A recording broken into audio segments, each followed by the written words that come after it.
So hey guys, for today's video nga, maghahalbos tayo ng mga gulay-gulay para healthy tayo guys. No? Kamote. And isasalang natin yung tubig para ating pakuluan. Ayan, hihipan natin kasi wala kaming kalan dito guys. Kaya ganyan lang gamit namin. Pag kumulo na nga guys, ilalagay na natin yung ating talbos ng kamote. Ayan guys. Lalagyan na natin siya. Bagal ko naman maglagay oh. So huwag natin patagalin guys. Huwag natin patagalin pagkulo kasi baka malata.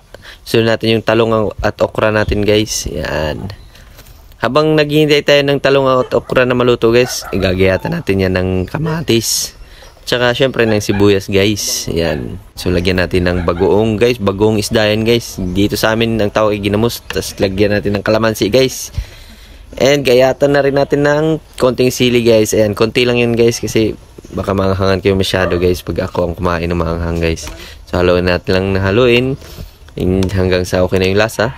So balikan natin yung talong at okra guys kasi luto na. Huwag na natin patagalin. At syempre, likuha natin tayo ng bahaw. Kanin guys, kanin yan. Bahaw yung bahaw ba? Yung bahaw. Yan.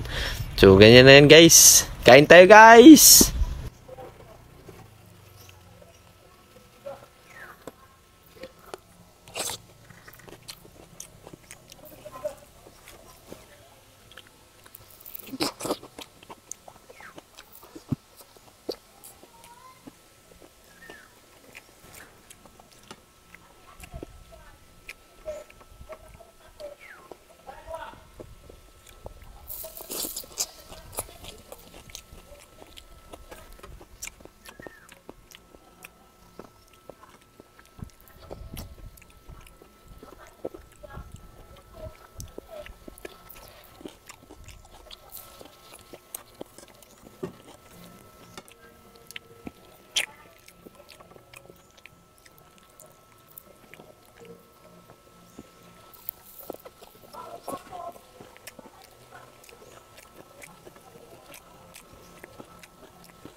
So guys, dito nga ubos na yung aking kanin. Siyempre, hindi tayo magpapahuli guys. Kakain pa rin na kakain guys. Ayan, kanin pa rin tayo guys. Kasi hindi pa ubos yung ulam.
Ang sarap naman talaga ng mga ganitong pagkain, guys. Parang KFC lang, finger licking good.